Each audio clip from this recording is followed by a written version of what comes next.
Bonjour tout le monde. Donc, mon nom pour la ligne que j'ai pas pu parler et pour les gens en ligne aussi, parce que on a pu parler à tout le monde devant, mais j'ai pas pu parler avec les gens de mon côté. Donc, moi, c'est Roberto. J'utilise des pronoms il, lui avec accord masculin. J'ai travaillé à l'Université d'Ottawa comme conseiller principal en mobilisation des connaissances. Merci à Rick cette Calgary pour organiser la rencontre annuelle et pour la reconnaissance territoriale ce matin. Je vais aussi reconnaître que moi, je travaille à l'Université d'Ottawa, donc je veux rendre hommage au peuple algonquin, gardien traditionnel de la terre où je travaille. Je vais aussi reconnaître que beaucoup des ressources que l'on utilise pour comprendre la recherche, pour comprendre la mobilisation des connaissances, c'est des ressources qui viennent des pays ou de la recherche issue de la colonisation. Mais il y a des traditions autochtones en recherche et mobilisation des connaissances partout dans le monde qui datent il y a plein de siècles. Donc, je veux reconnaître que beaucoup de nos discussions sont éclairées ou guidées par des ressources issues de la colonisation. Donc, pour aujourd'hui, je propose parler un peu du contexte de l'élaboration du plan de renouvellement des mobilisations de connaissances, suivi du processus, les activités consultatives qu'on a menées, les considérations liées au bilinguisme, les axes de notre stratégie et les prochaines étapes qu'on va avoir. Donc, comme tout le monde dans cette salle, on est dans un contexte particulier dans lequel on est en train de planifier et de penser à notre prochaine stratégie, au renouvellement de nos stratégies en mobilisation de connaissances. Donc, on est en train de sortir d'une pandémie COVID-19 qui a changé la façon que nos institutions travaillent. On est dans un milieu aussi... Oui, David? The English translation is available on Zoom. The information is being conducted. There's also a link in your agenda where you can, if you wish to have an English translation. Merci. Merci. Thanks, David. Aussi, on est dans l'intelligence artificielle prend de plus en plus de place, puis est en train de changer les milieux universitaires, puis doit être aussi au cœur de nos discussions et réflexions, comment que ça peut jouer quand on pense d'impact, quand on pense aux activités de mobilisation des connaissances. Ah, je dois changer le slide ici, si tu sais. Je parlais de ça. Voilà. On est comme on a parlé dans des séances avant le lunch, DORA, la déclaration de San Francisco, est aussi en train de prendre plus et plus de place un peu partout dans le monde, mais particulièrement au Canada, qu'on a signé ou pas comme institution, les bailleurs de fonds au Canada ont signé. Donc ça, c'est en train de mener un changement dans les demandes de financement que nos chercheurs et nos chercheurs sont en train de soumettre. Puis, on a aussi l'opportunité et l'avantage d'avoir un réseau comme RIC au Canada où l'on peut aussi échanger et apprendre ensemble quand on traverse dans ces situations du contexte. Donc, on est dans ces contextes dans l'élaboration de notre stratégie. Puis, au niveau institutionnel, à l'Université d'Ottawa, donc, l'Université d'Ottawa, par définition, par identité, est une université bilingue. Donc, ça, c'est au cœur de toutes nos initiatives. Donc, c'est un enjeu très important quand on pense aussi au renouvellement de la stratégie. On ne part pas de zéro. Ça va être déjà la deuxième stratégie qu'on a en mobilisation des connaissances. Donc, on a eu la toute première en 2019 à 2021, qui a été prolongée à cause de la pandémie. Donc là, on est en train de finaliser notre stratégie 2023-2025. Donc ça, c'est un contexte différent du contexte qu'il y a eu quand l'université a élaboré la première. On a eu aussi, depuis le début de la première stratégie, un comité permanent consultatif, le comité Connexion, qui est un comité consultatif en mobilisation des connaissances, qui est composé de personnes de différentes facultés, des personnes qui travaillent en administration, des gens qui font de la recherche, des gens qui travaillent dans les cabinets du vice-recteur à la recherche et à l'innovation. On a aussi, depuis la première stratégie, pu vraiment s'assurer que la mobilisation des connaissances et la culture de l'impact est au cœur des différents documents stratégiques qui ont été élaborés depuis, dont le Transformation 2030, qui est les plans stratégiques de l'institution d'ici 2030, ainsi que dans les dernières négociations pour les conventions collectives avec le syndicat des profs à l'université, on a pu s'assurer que le langage reconnaît les activités de mobilisation de connaissances comme des activités reconnues en papier. Donc ça nous permet aussi d'avancer dans comment on veut comprendre et aller dans notre compréhension de l'impact. Puis, en même temps, il y a du travail qui prend beaucoup d'importance sur l'équité, la diversité et l'inclusion au niveau institutionnel, au niveau recherche aussi.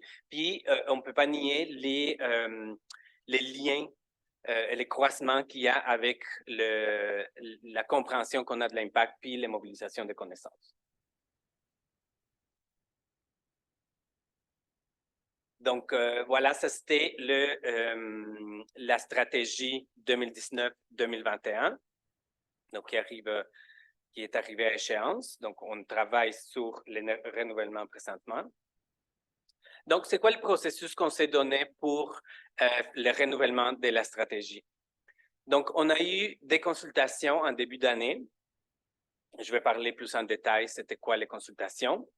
Après, on est rentré dans un processus d'ébauche collaborative. On arrive à la fin de cette partie. Puis, on passe à la partie adoption et promotion cet automne pour commencer en même temps la mise en œuvre et l'évaluation continue pendant les prochaines années. Donc, au niveau de la consultation, on a eu, ça c'était les principales activités consultatives pour informer la nouvelle stratégie. Donc, on a fait une revue des documents, particulièrement un projet sur les curriculum vitae qu'une chercheuse à l'université a mené. En fait, l'année dernière, lors de la rencontre annuelle, Terry Campbell et Don Stacy ont présenté les résultats de ces projets de recherche spécifiques pour comment mieux documenter dans les CV les activités de mobilisation de connaissances et l'impact de façon différente la façon comme on le faisait auparavant ou comme on le fait peut-être encore aujourd'hui.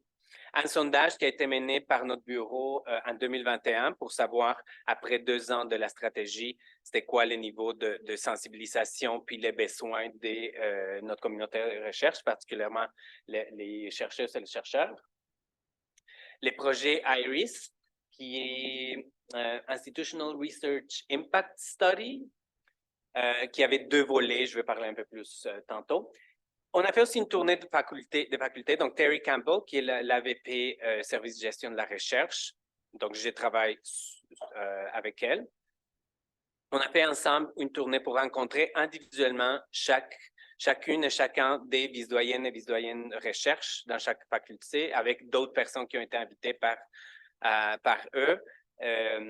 Notamment, c'était des conseillers et conseillères en recherche, certains peut-être champions dans chaque faculté en mobilisation de connaissances, pour vraiment avoir une discussion un à un dans leur réalité de comment eux ils conçoivent l'impact, puis c'est quoi les activités de mobilisation de connaissances.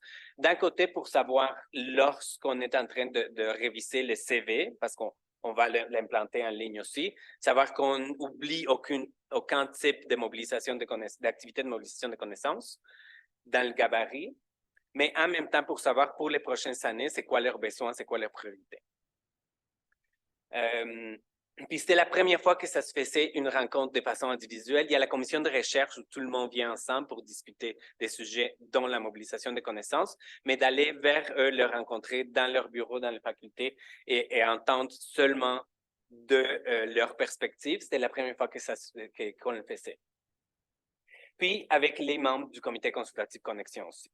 Donc là, je vais passer un peu les recommandations. Donc on a pris les recommandations de chaque projet que je viens de mentionner pour informer les axes stratégiques que je vais présenter dans quelques diapositives. Donc, par exemple, le projet CV de Don Stacy, les recommandations après son projet, c'était de mieux mettre en valeur l'application de la recherche, d'aider la communauté de recherche. Ça, c'était un peu plus focusé en santé, quoique on peut le penser aussi pour tous les domaines.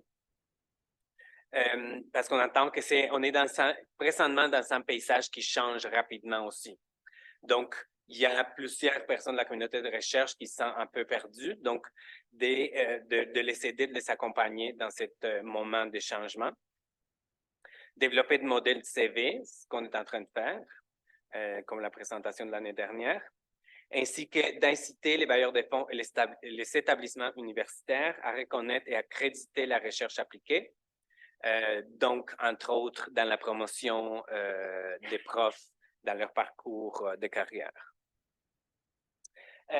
Au niveau du sondage qu'on a fait dans notre bureau, ce qu'on a entendu des profs, c'est qu'ils nous recommandent, ou est-ce qu'on a, après analyse des sondages, il faudrait qu'on communique et qu'on promouvoie plus largement les services qu'on offre en lien avec le soutien à mobilisation des connaissances. Il y en avait plusieurs qui les connaissaient, mais d'autres qui n'avaient jamais entendu parler. Donc, on a encore des défis de laisser les gens savoir c'est quoi les services qui s'offrent à eux.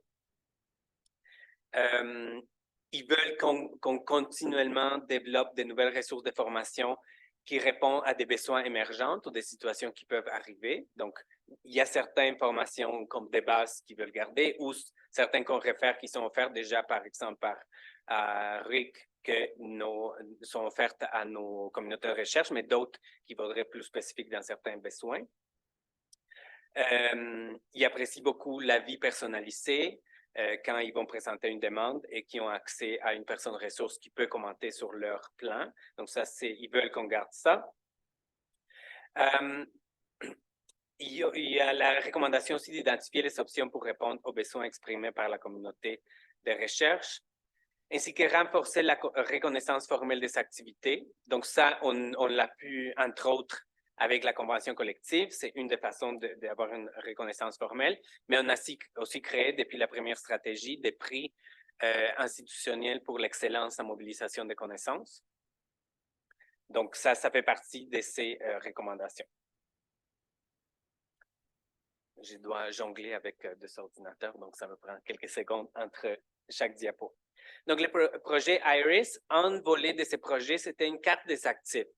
Donc, ce que l'équipe de recherche a fait, c'est d'aller dans différentes bases de données pour savoir c'est qui les personnes, les chercheuses et les chercheurs de l'Université d'Ottawa qui ont fait des publications en lien avec la mobilisation des connaissances. Pas qui ont fait la mobilisation des connaissances, mais qui se préoccupent dans leur sujet de recherche, c'est en lien avec la mobilisation des connaissances. Donc, c'était très intéressant parce qu'on a pu découvrir plein de champions dans toutes les facultés, dont certains, on n'avait aucune idée, on n'avait pas de lien direct dans notre cabinet. Donc, ça nous permet de voir qu'il y a quand même une richesse parmi les rangs de la communauté de recherche qui se préoccupe et qui publie. Bien sûr, il y avait la limitation que la méthode, c'était juste voir les publications en anglais et en français. Donc, il y a sûrement des gens qui font peut-être qui utilisent d'autres activités de mobilisation des connaissances que les publications, mais dans ce projet spécifique, c'était ça la méthode. Donc, on veut promouvoir davantage le capital humain que peut-être les quelques profs qui sont déjà dans notre comité ou que les noms sont plus connus, mais vraiment dans toutes les facultés, ces champions qui sont en train de faire un très beau travail. de faciliter une compréhension institutionnelle de la mobilisation des connaissances. Donc, on se rend compte que parfois, c'est le langage qui est la barrière. Il y a plusieurs personnes qui travaillent, qui ont la mobilisation des connaissances à cœur de leur priorité, mais qu'ils utilisent d'autres mots pour penser, pour réfléchir à la mobilisation des connaissances. Donc, faciliter cette compréhension de tous les termes qu'on peut utiliser dans différentes facultés, dans différents domaines, mais qu'on parle d'impact des mobilisations de connaissances. Donc, l'idée aussi du CV académique et l'idée aussi des incitatifs pour l'excellence des mobilisations de connaissances. L'autre volet de IRIS, c'était des entrevues et des focus groups. Et là, on peut avoir de façon plus qualitative aussi entendre, comprendre les expériences, ainsi qu'avoir des recommandations plus qualitatives. Entre autres, aussi, même chose, la communication plus efficace de la mobilisation des connaissances. La formation revient aussi. La reconnaissance officielle revient aussi dans ce projet. Les supports d'infrastructure, donc un rôle plus important de l'institution pour soutenir la mobilisation des connaissances.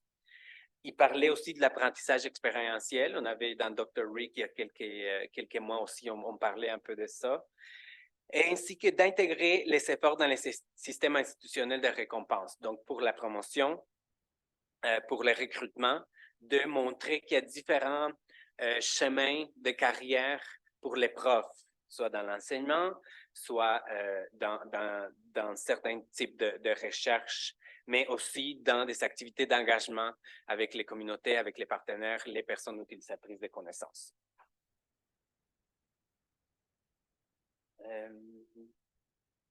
Je pense que j'ai sauté. La tournée de facultés. Donc ça, au début du printemps, on a fait ces rencontres. Puis, on parlait de deux choses. Un, c'était les CV, comment mieux documenter, de façon que ça reflète l'éventail d'activités qui sont utilisées par les différents profs dans chaque faculté pour mobiliser des connaissances, ainsi que c'est quoi les besoins pour les prochaines années. Donc, en gros, les recommandations qui viennent des facultés, c'était d'accorder plus de flexibilité aux facultés pour adapter leur CV, par exemple, et documenter l'impact. Donc, il y a un gabarit qui peut être offert, mais c'est à chaque faculté après, adapter ça à leurs besoins, à leur réalité. Et même chose pour d'autres activités en lien avec l'impact de la recherche, de décentraliser un peu parfois ces conversations pour que les facultés puissent aussi avoir un peu plus de rôle à ces sujets-là. Continuer à travailler sur les changements de culture, soutenir la recherche engagée. Donc, les gens veulent de plus en plus qu'il y ait un soutien institutionnel et central pour les profs qui veulent faire des recherches plus en partenariat, vraiment la co-création avec les communautés. Ils veulent pas se sentir seuls à devoir faire tout ce travail avec les communautés, avec les personnes utilisatrices de connaissances, mais avoir un soutien institutionnel. Et renforcer, aussi en lien avec la formation, le renforcement des capacités et le soutien comme la vie personnalisée. Donc, finalement, après après revoir les documents, après visiter chaque faculté, on est venu avec les comités connexion, puis on a présenté tous ces résultats, puis à la lumière de toutes ces données, eux aussi ont fait certaines recommandations méta ou réflexions additionnelles. Donc, de comprendre la mobilisation des connaissances comme une voie, comme le chemin vers l'impact et l'innovation. De s'assurer qu'il y a une synergie avec d'autres initiatives institutionnelles. Dans notre cas, il y a un plan de stratégie qui est en train de se créer en lien avec les politiques publiques. Donc, s'assurer qu'il y a une synergie avec ces plans. Il y a maintenant une synergie aussi avec les plans de EDI en recherche. Bref, donc assurer qu'il y a cette synergie puis que ce n'est pas des activités qui se font en silo, mais que ça fait partie d'un plan plus global de l'institution. une approche décentralisée, donc en entendant les facultés, de permettre aux facultés aussi l'opportunité de réfléchir et de prendre certaines décisions en lien avec l'impact ou la mobilisation des connaissances qui leur correspond à leurs besoins particuliers. De recadrer le message, on a entendu que pour plusieurs profs, ce qu'ils ont entendu dans la première stratégie, c'est tu as tout ce que tu devais faire depuis le début, mais maintenant, tu dois aussi créer des infographies, faire des podcasts, aller rencontrer des politiciens. Donc, ils commençaient à être un peu débordés avec tous les nouveaux besoins, toutes les nouvelles habiletés qui leur étaient demandées. Donc, repenser ce message en disant que c'est l'institution qui va soutenir aussi certaines de ces activités. Ils ne sont pas seuls à le faire, mais qu'il y a une partie qui est en soutien et que pas toutes les recherches y est pensée, y est conçue pour être mobilisées de la même façon. Chaque recherche, il pourrait avoir un plan très différent et de mobilisation de connaissances. Il y en a certains que l'impact pourrait être potentiellement très grand, mais ce n'est pas peut-être le cas pour chaque recherche. Donc, on peut rassurer aussi les chercheurs et les chercheuses.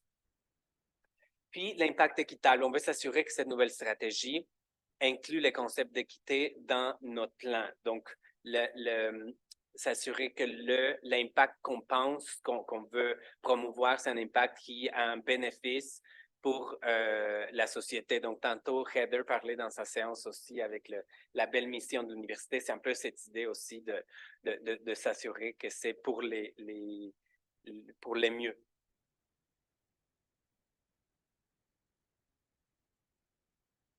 Donc, puisqu'on est dans un contexte de bilinguisme, il y a des aspects qui sont très spécifiques aussi et qu'on a pu entendre, qu'on a pu réfléchir. Déjà, la terminologie liée à la mobilisation des connaissances aussi, on a des courants de recherche et d'application qui sont différents et il y a des termes, des vocabulaires qui sont différents. Donc, comment être dans une institution qui est un peu au milieu des deux et pouvoir utiliser une terminologie commune. Donc, c'est un des défis, ainsi que juste des défis logistiques quand on travaille dans des documents, dans des ébauches, on fait des consultations, puis on doit s'adapter à la langue du choix de la faculté, du membre du comité. Donc, il y a plusieurs défis logistiques de travailler de façon bilingue, comme je suis certain que Eric, c'est aussi dans les défis qu'on entend, qu'on fait face. Donc, on a fait nos activités consultatives bilingues, puis on entend aussi des réalités différentes. Donc, selon aussi, quand on fait des recherches en partenariat, quand on fait des collaborations avec des personnes utilisatrices de connaissances, on doit s'adapter à la langue et la culture des personnes utilisatrices de connaissances, qui peut être notamment français ou anglais ou d'autres langues, selon les projets.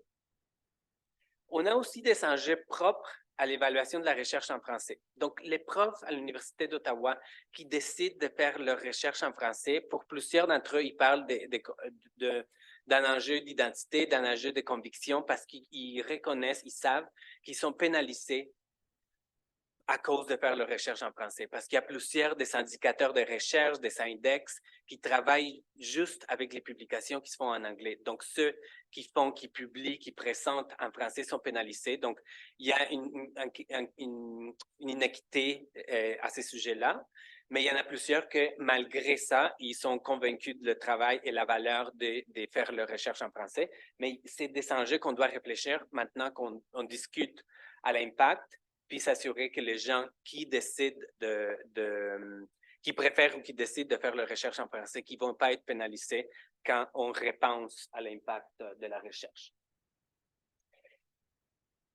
L'effet aussi d'avoir une stratégie de travailler dans un milieu bilingue, ça amène aussi une diversité, une pluralité différente, parce qu'on a dans la richesse qui amène l'immigration, par exemple dans les corps étudiants ou les corps professoraux, ça amène aussi une plus grande richesse parce qu'il y a des gens qui peuvent être à l'aise plus en anglais ou en français et qui sont au cœur de notre communauté et qu'on veut s'assurer aussi qu'il y a l'opportunité, la contribution qui est mise en valeur, dont entre autres les désirs d'avoir plus de l'avant les concepts d'équité.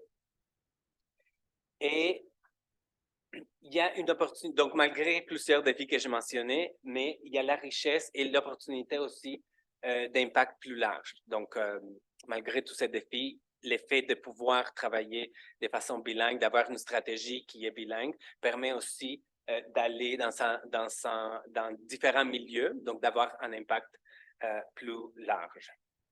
Pas juste au niveau Ottawa, mais avec nos partenaires à l'extérieur. Donc, les axes qu'on organise présentement, notre nouvelle stratégie, c'est en premier, c'est le soutien institutionnel. Donc, c'est le recadrage des messages. On veut s'assurer que les gens comprennent que les soutiens institutionnels fait partie du cœur, puis que les profs ne sont pas seuls à devoir repenser l'impact et mener leurs activités de connaissances. Donc, de continuer notre travail de fondation parce qu'on a encore beaucoup à faire en lien avec la formation, la sensibilisation. Donc, il y a beaucoup encore à faire en lien avec les fondations de la mobilisation des connaissances. Puis, on vraiment pour les prochaines années en emphase sur l'engagement. On l'a entendu à travers toutes les facultés, ils veulent aller plus loin dans l'engagement avec les communautés, avec les partenaires, avec les collectivités, même avec les secteurs commerciaux, la commercialisation. Ils veulent s'assurer qu'il y a une partie de pensée aux collaborations qui ont un but ultime d'améliorer la société, si on veut, ou le monde. Donc, nos prochaines étapes, on est en train de finaliser. J'ai une rencontre la semaine prochaine, mardi, avec le comité pour adopter les axes et les objectifs et les activités. Après, on amène ça à la commission de recherche avec tous les bureaux de recherche de chaque faculté pour qu'eux, ils approuvent aussi. C'est une prochaine activité consultative, mais ils savent déjà plus ou moins où on est, mais avant de distribuer, pour s'assurer que il y a une adoption de toutes les facultés. On passera à la promotion, puis la mise en place et l'évaluation.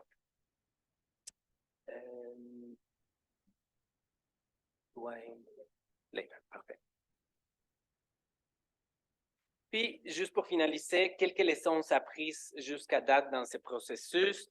Donc, on entend qu'il n'est pas une taille unique, il n'y a pas un seul modèle qui fonctionne pour chaque prof, il n'y a pas un seul modèle qui fonctionne pour chaque faculté. Donc, comprendre aussi qu'il faut s'adapter constamment aux besoins et aux réalités des différents projets, des différentes facultés. Une autre leçon qu'on a appris, c'est qu'on est dans un moment un peu entre les désirs de changer la culture, mais aussi une culture qui est en train de changer.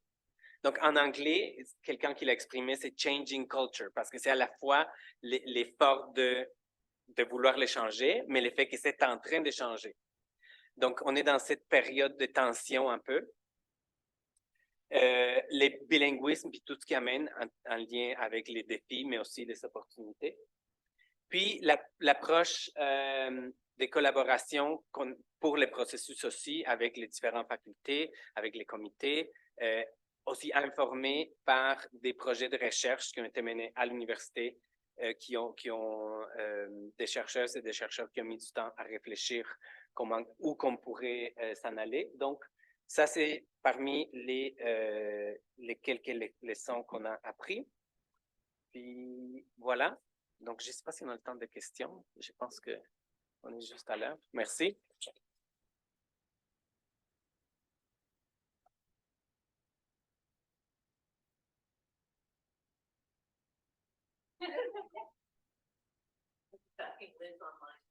Oh. Yeah, are there any questions? Yeah. And Liz, you can facilitate as well. Comme en français, s'il y a des questions en français, n'hésitez pas à les poser aussi. Merci. Puis je peux bien sûr prendre des questions en anglais aussi. David? Merci, j'ai besoin de la traduction, alors merci. Je pose mes questions en anglais, mais je vais répondre en français. You weren't around for the first strategy Terry and Marie-Ève did. I'm wondering if you're aware of any change in the response from your faculties from 2018-19 when they did the first consultation to 5 years later. Like, Are you aware of a change in their response? Donc, Terry a souligné cet aspect que tu viens de mentionner. Effectivement, moi, je n'étais pas là au moment de la première stratégie, mais oui, il y a eu de différences du moment qu'ils ont créé la première stratégie à aujourd'hui. Déjà, on entend aujourd'hui, dès ce qu'on entend des facultés qui n'étaient pas le cas avant, c'est maintenant, c'est devenu une priorité de façon explicite ou implicite. Pour certaines facultés, c'est vraiment incrusté dans leurs documents, dans leur façon de parler, mais d'autres le reconnaissent de façon au moins implicite ou verbale, ce qui n'était pas le cas il y a en 2018-2019 quand ils ont créé la première stratégie. Donc, il y a déjà un travail de sensibilisation qui, au moins au niveau de leadership de faculté, il a changé dans les dernières années. Donc, ça, c'est une des différences principales. Puis l'autre différence, peut-être qui est comme en lien, mais pas trop, mais c'est quand on parle de mobilisation de connaissances, des activités de mobilisation de connaissances aujourd'hui, toutes les facultés aussi amènent les points d'EDI à la discussion. D'où pourquoi aussi qu'on intègre le concept d'équité, parce qu'il y a de plus en plus ce travail en parallèle et sensibilisation de deux côtés, puis ce n'était pas le cas en 2018. C'était vraiment plus rester dans la mobilisation des connaissances et les activités spécifiques. Aujourd'hui, c'est une vue de l'impact qui est plus large, qui inclut les activités de mobilisation de connaissances pour arriver à l'impact, ainsi que l'EDI pour arriver à cet impact. Donc, c'est une façon qui est en train de changer de comment comprendre l'excellence des recherches et l'impact de la recherche. Donc, je dirais, selon ce que Terry me dit, parce que je n'étais pas là, mais à ce moment, ça, c'était les principales différences.